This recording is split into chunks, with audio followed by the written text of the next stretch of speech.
Hi అండి, welcome to మిస్సమ్మా world. నీతివంతుడు. ఒకానొక రాజు వృద్ధుడైన మంత్రి చనిపోతే ఆయన కుమారుడికి ఆ పదవి ఇచ్చాడు. కొత్త మంత్రి ఉద్యోగ బాధ్యతలు స్వీకరించిన రోజునే రాజుకు ఒక సమస్య ఎదురైంది. రాజ్యంలో శిస్తు వసూలు చేసే ఉద్యోగి ఆ డబ్బుతో పరారై రాజ్యానికి పారిపోయాడు. ఈసారి మనం ఉద్యోగం ఇవ్వబోయే ముందు వచ్చిన వాడే పాటి నీతిమంతుడో తెలుసుకోవాలి. కానీ అది ఎలా సాధ్యం? మీ నాన్నగారైతే తగిన ఉపాయం ఆలోచించేవాడు అన్నాడు రాజు కొత్త మంత్రితో. ప్రభు, చాటింపు వేయించండి, ఆ వచ్చిన వాళ్లలో నీతిమంతుణ్ణి మీకు చూపగలను అన్నాడు మంత్రి. చాటింపు విని 10 మంది వచ్చారు. మంత్రి వాళ్లను ఒక చీకటి గది గుండా రాజు దగ్గరికి రమ్మని చెప్పాడు. వాళ్ళు అలాగే చేశారు. అప్పుడు మంత్రి వాళ్లతో, కారణం తర్వాత చెప్తాను, నా చుట్టూ వేగంగా 10 సార్లు ప్రదక్షిణ చేయండి అన్నాడు. ఒకడు తప్ప మిగిలిన 9 మంది అలా చేయటానికి నిరాకరించారు. మంత్రి వాణ్ణి రాజుకు చూపి, ప్రభు, ఇతను నీతివంతుడు, ఉద్యోగంలో నియమించండి అన్నాడు. రాజు ఆశ్చర్యపోతూ చూశాడు. మంత్రి ఆయనతో వీళ్ళు నడిచి వచ్చిన చీకటి గదిలో 2 చోట్ల మెరిసే వెండి నాణాలు కుప్పలుగా పోయించాడు. ఆ 9 మంది వెండి నాణాలు తమ దుస్తుల్లో దాచుకున్నారు.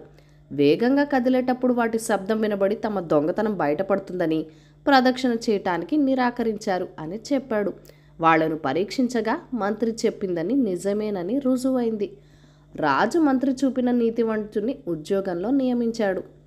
ఈ కథను రచించిన వారు రావులపాటి ప్రసాద్ గారు. మౌనం విలువ. మంగాపురం జమీందారుకు ఎక్కువగా మాట్లాడే అలవాటు ఉండేది. కోపిష్టి కావడం వల్ల ఆ విషయం ఆయనకు తెలియజెప్పడానికి ఎవరికీ ధైర్యం లేకపోయింది. ఒకనాడు జమీందారు ఒంటరిగా బయటికి వెళ్ళాడు. ఊరి చివర ఒక అందమైన కొండ ఉన్నది.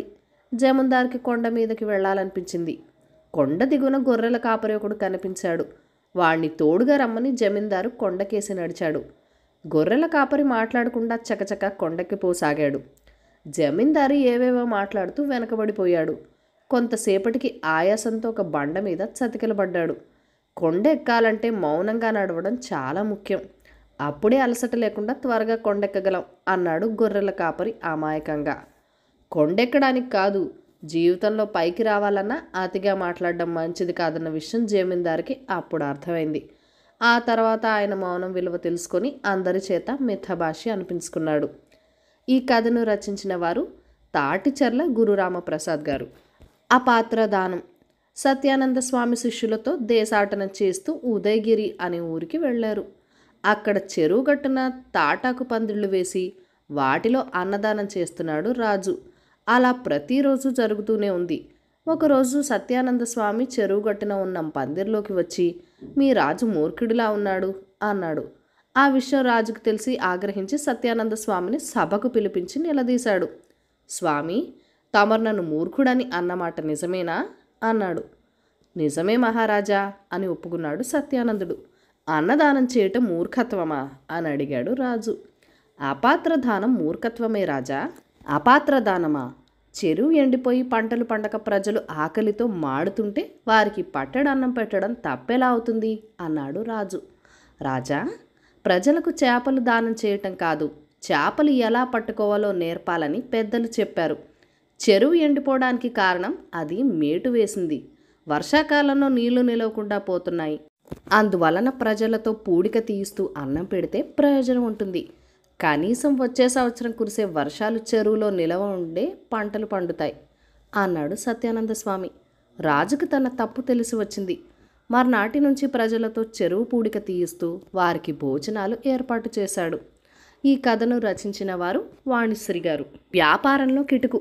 సులభుడు, సౌమ్యుడు అనే నిరుద్యోగ యువకులు ఏదైనా వ్యాపారం ప్రారంభించాలని విజయనగరం వచ్చారు. నగరంలో ఏ వ్యాపారం పెడితే లాభసాటో, ఎక్కడ పెడితే బాగుంటుందో తెలుసుకునేందుకు వేరువేరుగా పర్యటించి 2 రోజుల తర్వాత ఒకే చోట కలుసుకున్నారు. నగరం నడిబొడ్డు అయితే వ్యాపారం బాగా సాగుతుంది అన్నాడు సౌమ్యుడు. లాభమైనా నష్టమైనా సరే ఇద్దరం భరించాల్సిందే అన్నాడు సులభుడు. నాకు ఆ పద్ధతి ఏమాత్రం నచ్చలేదు, నేను వేరేగా వ్యాపారం పెట్టుకుంటాను అని నిర్మోహమాటంగా చెప్పేశాడు సౌమ్యుడు. పట్నంలో దుకాణంలో అంటే మామూలు కాదు, ఇద్దరం అయితే చేదోడు వాదోడుగా ఉంటుంది అని ఎంతగానో నచ్చజెప్పాడు సులభుడు. మిత్రుడి మాటలను ఏమాత్రం ఖాతరు చేయలేదు సౌమ్యుడు. తను ఒంటరిగానే వ్యాపారం చేసుకుంటానని సులభుడు దుకాణానికి ఎదురుగానే తన పలహారశాలను ప్రారంభించాడు. 2 కొత్త పలహారశాలలు వెలియడం చూసిన జనం ఆ మోజులో రెండింటికి వెళ్ళసాగారు. 6 నెలలు గడిచేసరికల్లా సౌమ్యుడి కంటే సులభుడి వ్యాపారం పుంజుకోసాగింది.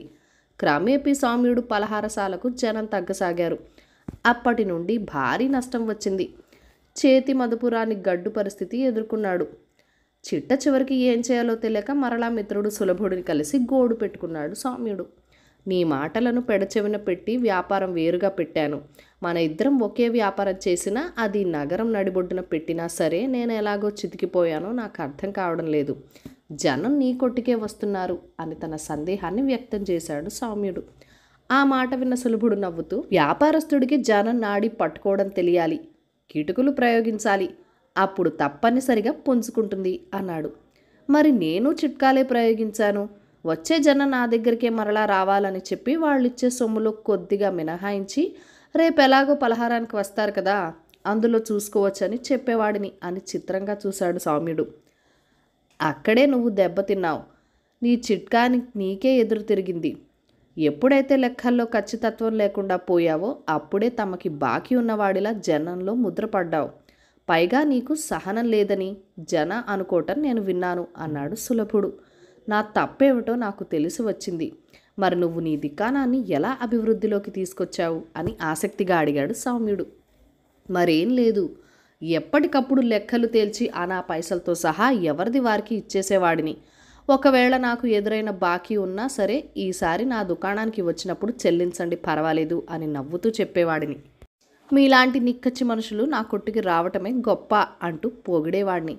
ఇదే జనం నాడి తెలుసుకోవటం అంటే అన్నాడు సులభుడు. సులభుడి వైఖరి తెలుసుకున్న సౌమ్యుడు తన మిత్రుడు మాటలు వినక మొండిగా ప్రవర్తించి నష్టాల పాలైనందుకు సిగ్గుపడుతూ నగరం విడిచిపెట్టి తన గ్రామానికి పోతున్నట్టు చెప్పాడు. సౌమ్యుడి పరిస్థితిని గ్రహించిన సులభుడు అతన్ని ఓదార్చి ఇక నుండి తన వ్యాపారంలో భాగస్వామిగా ఉండమని కోరాడు. మిత్రుడు మంచి మనసుకి పొంగిపోయాడు సౌమ్యుడు. అందుకు అంగీకరించి వ్యాపారంలో చేదోడు వాదోడుగా నిలిచాడు. సాధు వైద్యం. కోసల దేశపు మహారాణికి ఓసారి జబ్బు చేసింది. రాజవైద్యులు ఎన్ని మందులు ఇచ్చినా ప్రయోజనం లేకపోయింది. మహారాజు గారి బంధుమిత్రులు అన్ని వేళలా రాణి దగ్గరే ఉండి ఆమెను ఓదార్చుతుండేవారు. ఈ పరిస్థితుల్లో హిమాలయ ప్రాంతాల నుంచి ఒక సాధువు రాజధానికి వచ్చినట్లు మహారాజుకి తెలిసింది. ఆయన సాధువుని ఆహ్వానించి ఆతిథ్యమిచ్చాడు. తర్వాత తన భార్య దీర్ఘ వ్యాధి గ్రహస్థురాలైందని మహారాణి జబ్బు నయం కావటానికి తగిన మార్గం చూపవలసిందిగా రాజు సాధువుని అభ్యర్థించాడు. సాధు మహారాణిని పరీక్షించి రాజవైద్యులతో మాట్లాడాడు. వాళ్ళు రాణికి వాడిన మందులన్నీ పరీక్షించాడు. మందులలో ఏ లోపము లేదని గ్రహించాడు. తర్వాత కొంత ఆలోచించగా సాధువుకి రాణి జబ్బు తిరుగుముఖం పట్టకపోవటానికి మూల కారణమేమిటో అర్థమైంది. ఆయన మహారాజుతో రాణికి స్వస్థత కలగకపోవటానికి కారణమేమిటో నాకు బోధపడింది. ఆమెకు వచ్చిన వ్యాధి చాలా విచిత్రమైనది. పాపాత్ముల గాలి సోకుతుండటం వల్ల ఆమెకు వ్యాధి తగ్గడం లేదు. అందువలన అటువంటి వాళ్ళు ఆమె దగ్గరికి వెళ్లకుండా ఉండేలా చూడండి. నేను ఇచ్చే మందులతో త్వరలోనే ఆమె వ్యాధి తగ్గి కోలుకుంటుంది అని చెప్పాడు.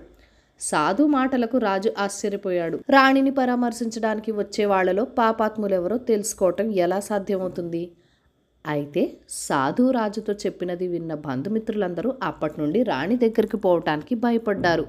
రాజు కూడా ఈ పాపం గురించి ఆపవాదు తన మీదకి వస్తుందేమో అన్న శంకతో తరచూ రాణి దగ్గరికి వెళ్ళటం మానుకున్నాడు. సాధు ఇచ్చిన మందులు సేవించిన రాణి వారం రోజుల్లోనే వ్యాధి తగ్గి లేచి తిరగసాగింది. రాజు సాధువుకి తన కృతజ్ఞతలు తెలుపుకొని, స్వామి, నా ఆస్థానంలో ఎందరో ఘనవైద్యులున్నారు. రాణికి వచ్చినది అతి చిత్రమైన వ్యాధి అని, ఆమెకు పాపాత్ముల గాలి తగలకూడదని వారు గ్రహించలేకపోయారు అన్నాడు. అందుకు సాధువు నవ్వి, మీ ఆస్థాన వైద్యుల తప్పేమీ లేదు. రాణిగారికి వారు ఇచ్చిన మందులే నేను ఇచ్చాను. పాపాత్ముల గాలి సోకకూడదు అనడం మాత్రం నేను చేసిన ప్రత్యేక చికిత్స అన్నాడు. రాజుకు సాధువు మాటలు అర్థం కాక ఆయనకేసి ఆశ్చర్యంగా చూశాడు. అప్పుడు సాధు మహారాజా, ఏ రోగానికైనా మందులతో పాటు విశ్రాంతి కూడా అవసరం. బంధుమిత్రులందరూ రాణిగారు చుట్టూ చేరి ఆమెకు విశ్రాంతి లేకుండా చేయడమే గాక భయంకర వ్యాధికి గురయ్యారన్న అనుమానం కూడా ఆమెకు కలిగించారు. అందుకే నేను మర్మంగా ఈ పాపాత్ముల గాలి సంగతి చెప్పడం జరిగింది. నిజానికి అలాంటిదేమీ లేదు అన్నాడు. ఈ పాపాత్ముల గాలి సోకకూడదన్న తమ కల్పన అన్నమాట అన్నాడు రాజు. అవును, దానితో ఎవరికి వారు రాణికి ఏమైనా కీడు జరిగితే అందుకు తామే కారణం అనుకుంటారని ఆమె దాపులకు వెళ్ళటం మానేశారు. ఈ విధంగా రాణిగారికి విశ్రాంతి దొరికి నేనిచ్చిన మందులు పనిచేసినాయి. ఆమె అతి సామాన్యమైన వ్యాధికి గురైంది అంతే అన్నాడు సాధు. అజ్ఞాన పండితుడు. చీనాలో విద్వాంసులు పరీక్షలకు కూర్చొని వాటిలో ఉత్తీర్ణులై ప్రభుత్వ ఉద్యోగాలు సంపాదించుకునేవారు. 17 దశాబ్దాల క్రితం ఒక గ్రామంలో పావో స్వాన్ అనే యువకుడైన విద్వాంసుడు పరీక్షకు కూర్చుందామని రాజధానికి బయలుదేరాడు. దారిలో అతనికి మరొక యువకుడు విద్వాంసుడు తటస్థపడ్డాడు. ఆ కొత్త యువకుడు గుండె నొప్పితో బాధపడుతూ ఉండటం చూసి పావో ఆగి అతడికి సహాయపడబోయాడు. కానీ పావో కృషి వృధా అయింది. గుండెపోటుతో బాధపడుతున్న విద్వాంసుడు త్వరలోనే మరణించాడు. చనిపోయిన యువకుడు పేరేమిటో పావోకి తెలీదు. అతని వద్ద 10 వెండి కాసులు, రచనలతో కూడిన కాగితపు చుట్టా ఉన్నాయి. పావో ఆ కాగితపు చుట్టను శవం మీద కప్పి 1 వెండి కాసుతో శవానికి ఉత్తరక్రియలు జరిపి శవం తల కింద మిగిలిన వెండి కాసులను పెట్టి శవపేటికతో సహా శవాన్ని పాతేయించాడు. అతడు చనిపోయిన వాడికి అశ్రుతర్పణ విడిచి, చనిపోయిన నీకు చేతనైతే నీ వారికి నువ్వు ఎక్కడ ఉన్నది తెలియపరుచుకో, నేను తొందర పని మీద వెళ్తున్నాను, నీకోసం నేనేమీ చేయలేను అని చెప్పి ప్రయాణం కొనసాగించాడు. అతడు రాజధాని చేరి పరీక్షలకు కూర్చొని వాటిలో ఘనంగా ఉత్తీర్ణుడైనాడు. అతని పేరు చాలా దూరం పాకింది. పావో రాజధానిలో ఉండగా ఒక వింత జరిగింది. ఎవరిది కాని గుర్రం ఒకటి పావోని ఆశ్రయించింది. అది పావోను విడిచిపెట్టకపోగా ఇతరులను ఎంత మాత్రమూ దగ్గరికి రానివ్వకపోయేది. గత్యంతరం లేక పావో దాన్ని సొంతం చేసుకున్నాడు. అతడు రాజధాని నుంచి స్వగ్రామానికి తిరిగి వస్తూ దారి తప్పాడు. చీకటి పడబోయే సమయానికి అతను ఒక కూలీనుల భవనం కనబడింది. ఆ రాత్రికి ఆ ఇంట తాను తలదాచుకునేందుకు అవకాశం దొరుకుతుందేమో తెలుసుకుందామని పావో తన పేరు గల కాగితాన్ని ఇంటి నౌకరికిచ్చి అయ్యగారి దర్శనం కోరానని చెప్పు అన్నాడు. ఆ నౌకరు గుర్రాన్ని పరీక్షగా చూసి లోపలికి వెళ్ళి ఇంటి యజమానికి కాగితం ఇస్తూ, బాబుగారు, ఈ చీటీ ఇచ్చిన మనిషి తన పోయిన గుర్రాన్ని కాజేసిన వాడే అన్నాడు. ఇంటి యజమాని కాగితం మీద పావో స్వాన్ అనే పేరు చూసి, ఆయన గొప్ప పండితుడు, లోపలికి తీసుకురా అని నౌకర్లతో అన్నాడు. పావో లోపలికి వచ్చినాక ఆయన కిందటేడు తను పోగొట్టుకున్న గుర్రం నీకెలా దొరికింది అని అడిగాడు. నేను రాజధానికి వెళ్ళేటప్పుడు దారిలో నాకు ఒక విద్వాంసుడు తటస్థపడ్డాడు. అతను గుండె నొప్పితో మరణించాడు అంటూ పావో తన కథ అంతా గృహ యజమానికి వివరంగా చెప్పాడు. గృహ యజమాని వాడు నా కొడుకే అయి ఉండాలి అన్నాడు.